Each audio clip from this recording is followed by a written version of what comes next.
Thanks to CuriosityStream for keeping LegalEagle in the air. See, now the law calls for a maximum fine of $85,000 and as much as 5 years in prison. What? What?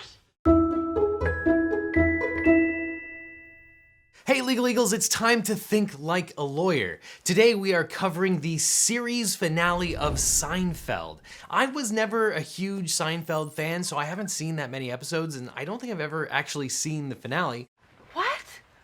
Why not? But some of you Legal Eagles out there told me that it involves some legal issues and a trial, so I'm really looking forward to reviewing what happens in this episode. As always, be sure to comment in the form of an objection, which I will either sustain or overrule, and stick around until the end of the video where I give the series finale for Seinfeld a grade for legal realism. So without further ado, let's dig in to the finale of Seinfeld.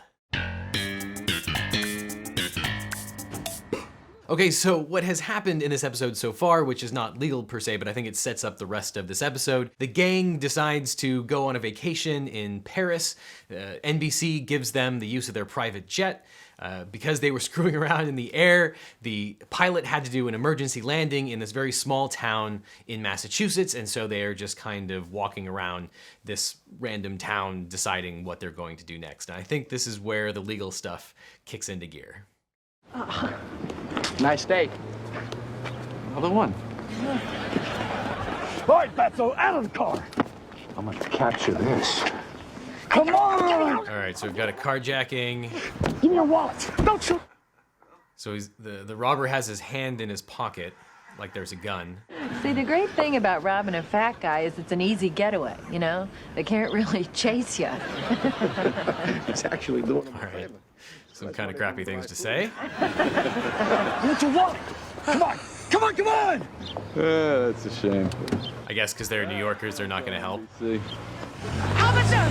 He's stealing my car! Officer, I was carjacked. I was held up at gunpoint, and he took my wallet, everything. Okay, thanks anyway. They can't get another plane. All right, what's wrong with the plane we got? They're just checking. Okay, there's videotape evidence. All right, I think I know where this is going. Not getting on there. Come on, let's get something to eat here in Sticksville. All right. Hold it right there.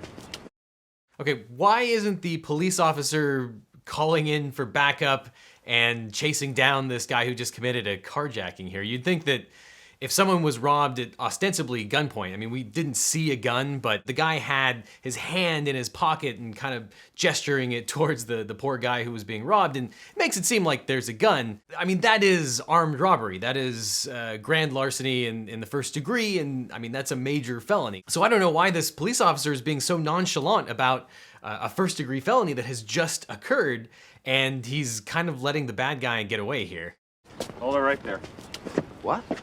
You're under arrest. Under arrest? What? What? for? Article 223-7 of the Latham County Penal Code.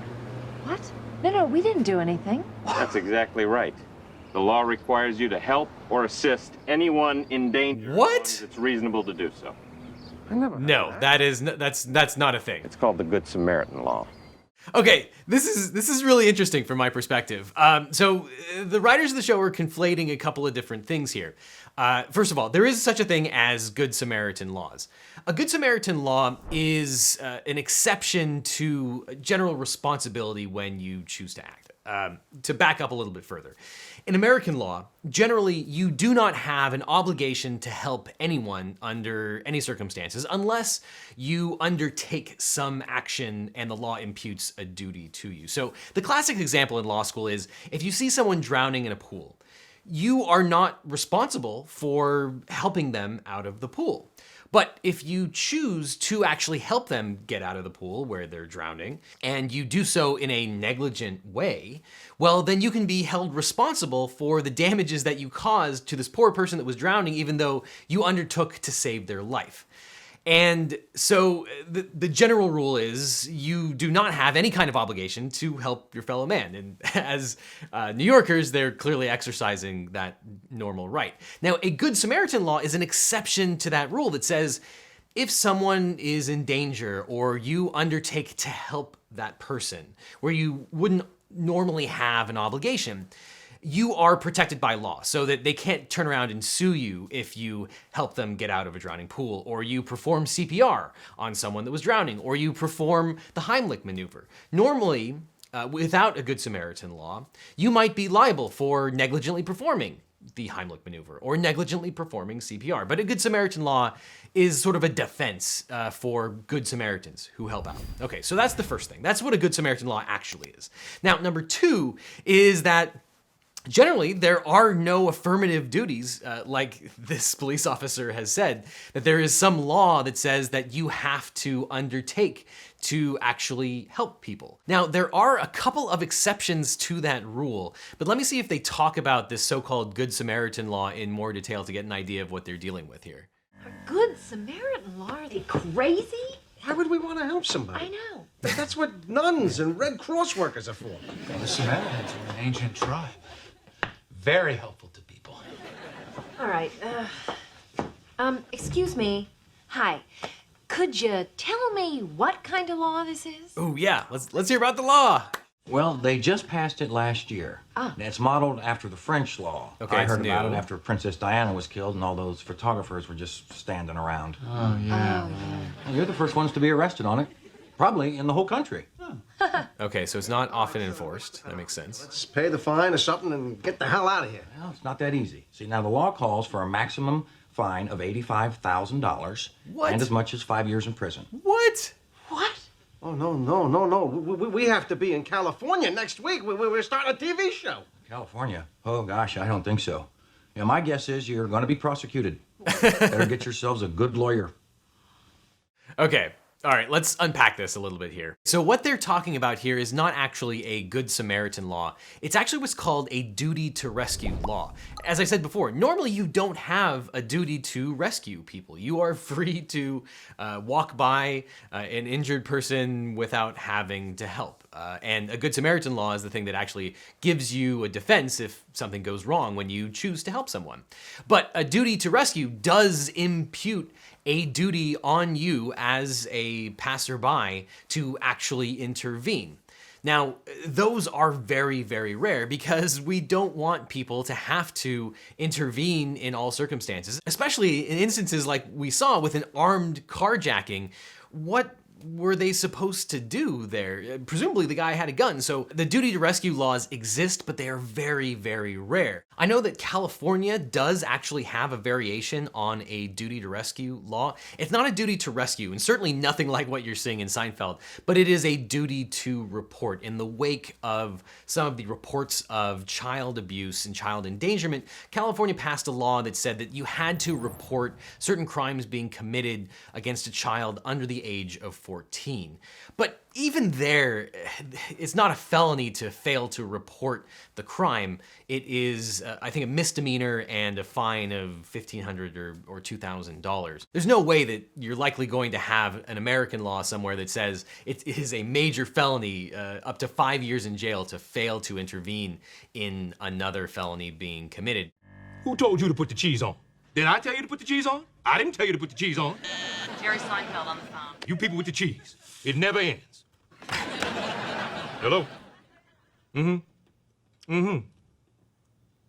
So this guy's clearly like Johnny Good Cochran. Samaritan law. I never heard of it. You don't have to help anybody. That's Yeah. what this country's all about. This lawyer is right. Unfathomable, improbable. Hold on. Susie, cancel my appointment with Dr. Bison and pack a bag for me. I want to get to Latham, Massachusetts right away. Nice. So, clearly a lawyer who is in the mold of the famous Johnny Cochran, who has passed away but was well known for being O.J. Simpson's attorney. I probably would have had a very similar reaction to that phone call, that's a ridiculous law that doesn't exist anywhere. In reality, we'd probably be right.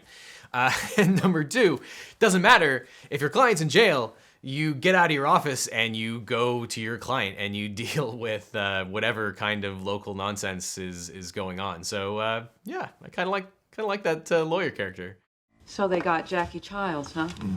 You know what that means.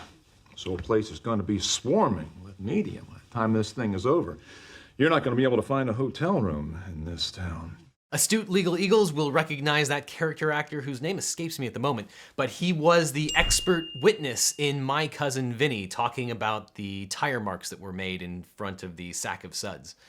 So it's good to see that he got promoted from expert witness to local district attorney.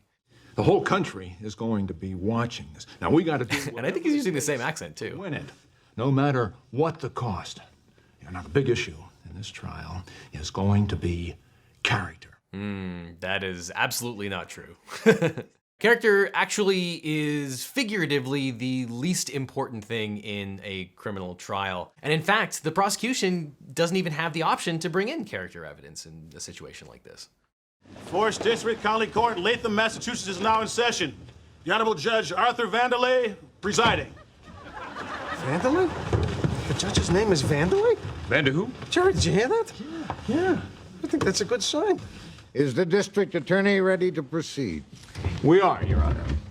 So, are we starting trial here? They've just totally skipped the indictment, the arraignment, all the pretrial, exchange of material, Brady disclosures, investigations. I mean, you know, it's a comedy, I know. No one's gonna wanna watch all the procedural stuff. This isn't Law and Order, and even then they will skip through everything. But man, this appears to be happening all on the same day, so that's a little unrealistic there. Ladies and gentlemen, last year, our city council, by a vote of 12 to 2, passed a Good Samaritan Law. Now, essentially, we made it a crime to ignore a fellow human being in trouble. Now, this group, it's a bad law, New York, not only ignored, but as we will prove, they actually mocked the victim as he was being robbed at gunpoint. I can guarantee you one other thing, ladies and gentlemen. This is not the first time they have behaved in this manner. Oh, objection, improper character, argument. Of mocking and maligning. This is a history of selfishness, self-absorption, immaturity, and greed. And you will see how everyone who has come into contact with these 4 individuals has been abused, wronged, deceived, and betrayed. That is completely improper. The American system recognizes that just because you have acted in a certain way in the past under different circumstances, that doesn't mean that you are going to act in conformity with that character on a given instance. Generally speaking, criminal defendants never have to face the burden of overcoming the prosecution entering in bad character evidence, because the prosecution is never allowed to bring in character evidence against the accused because it's just not simply relevant. I mean, we can, as regular people, recognize that it might be relevant in an abstract sense, but we have decided as a society that it is not relevant for the purposes of a court hearing. Now, there is an exception in that the defendant has the option to bring in evidence of good character. If you're simply saying that they are such a good person that they couldn't possibly have committed it, well, that option resides with the criminal defendant. And when you do that, you open the floodgates, and then the prosecution is allowed to rebut evidence of good character with evidence of bad character. But you're not allowed to gild the lily and say, not only did they commit this specific act, or in this case an omission, but they're also bad people. You're not allowed to do that. So the rest of it is just complete nonsense. I am shocked and chagrined. It's very much like Johnny Cochran. I love it. This trial is outrageous. It is a waste of the taxpayers' time and money. It is a travesty of justice that these 4 people have been incarcerated while the real perpetrator is walking around laughing. Lying and laughing. Laughing and lying. I love it. You might remember that Johnny Cochran, the real attorney, was famous for these alliterative phrases that he would use in court. And often people derided that as being childish, but it's a little brilliance in trial because there are a million things that are going on, and it is so important to allow the jury to hang their hat on something and to be able to get through to the jury and give them something simple, a theme or a phrase that you can hammer home at every turn. It's definitely good trial practice. So I kind of like what he's doing. He's shocked and chagrined. You know what these 4 people were? They were innocent bystanders. Now, you think about that term. Innocent bystanders. Innocent bystanders. Because that's exactly what they were. We know they were bystanders. Nobody's disputing that. So how can a bystander be guilty? No such thing. Have you ever heard of a guilty bystander? No. Because you cannot be a bystander and be guilty. Bystanders are by definition innocent. That is the nature of bystanding. And that is a great summary of the status quo of American law. Absolutely right. Innocent bystanders are by definition innocent. In the absence of this crazy Massachusetts law that doesn't actually exist, that's 100% accurate. Is the prosecution ready to present its first witness? We are, Your Honor. Call Officer Matt Vogel to the stand. All right. Matt Vogel. So the police officer is not a character witness. This guy would absolutely be allowed to testify because he was a percipient witness to what happened. Did one of them have a video camera? Yes. Your Honor, with the court's permission, we would like to play back that video and enter it into evidence as Exhibit A. Proceed. I mean, they haven't established the proper chain of custody there. Generally, records that are created outside of court qualify as hearsay. Regardless of the fact that it is a recording, it's still considered a statement for the purposes of the hearsay rule. But given that it was taken by the defendants, arguably that is an admission by a party or a statement of a party. So it's probably proper for that to come in, assuming proper chain of custody is made, which the police officer should establish. Come on! Well, there goes the money for the lipo. See, the great thing about robbing a fat guy is it's an easy getaway. They can't really chase you. But just because you're a bad person doesn't mean you committed a crime. And arguably, if I was the defense attorney here, I might stipulate to the fact that it's unfairly prejudicial for the audio to be played because it's not relevant to their actions. You can see from the tape that they did not help this person who was being carjacked, but the things that they are saying are so unfairly prejudicial that it outweighs the probative value of the statements that are actually being made. And, you know, it's unfair character evidence to come in. So I think that the attorneys here really should have made an objection and fought over at least the audio portion of that tape. Call Mabel Choate to the stand. Call Mabel Choate. Who? Who is this person? Your Honor, I most strenuously and vigorously object to this witness. She was not present at the time of the incident.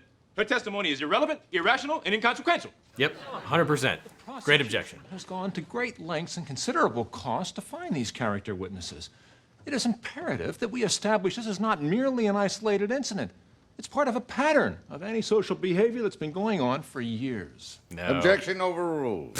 I'll hear the witness. Yeah, so just because the prosecution goes to great expense to find a witness, that has nothing to do with whether that witness can actually testify at court. The judge here is supposed to act like a gatekeeper and keep out unfair, extraneous evidence like this. Now, Mrs. Choate, would you please tell the court what happened the evening of January 4th? I was in Schnitzer's bakery when I got accosted by that man. What did he want? My marble rye. Someone help! Shut up, you old pig! Not admissible. Funny vehicle for the finale, but totally improper from a trial perspective. I dated Mr. Seinfeld for several weeks in the autumn of 1992. Then on the evening of October 28th, there was an abrupt end to that relationship. Tell us what happened. The four of them made a wager to see who could go the longest without gratifying themselves. Okay, improper character witness. I challenged him to a game of Trivial Pursuit. It's moops. Remorse! Help! Someone! Also improper character witness. Mr. Kramer gave you a used wheelchair. That's right. Not relevant. So she pretended to trip and she fell into your breasts. Yes. He sent her in there to find out if they were real. Not admissible. He was a communist. No. She exposed her nipple. Mm-mm. Seinfeld told me to change the menu to Pakistani, but nobody came. Improper character. Cockfighting? Cockfighting. Improper character. She tried to smother me with a pillow. Improper character. Well, I invited him to attend my son's birthday party. Improper character. Oh, Charlie Horse. Jesus. This courtroom and everyone who's attended this trial is still reeling from the endless parade of witnesses who've come forth so enthusiastically to testify against these four seemingly ordinary people. One even had the feeling that if Judge Vandelay didn't finally put a stop to it, it could have gone on for months. So this is why you don't allow irrelevant character witnesses, regardless of the expense of the prosecution in finding all of these people. it never ends. It's a parade of people who really can't answer the question of whether the defendants committed the act that they are accused of in this specific instance. They might be horrible people, but it has no relevance to their criminal prosecution. So all of this is improper. Whew, moving on.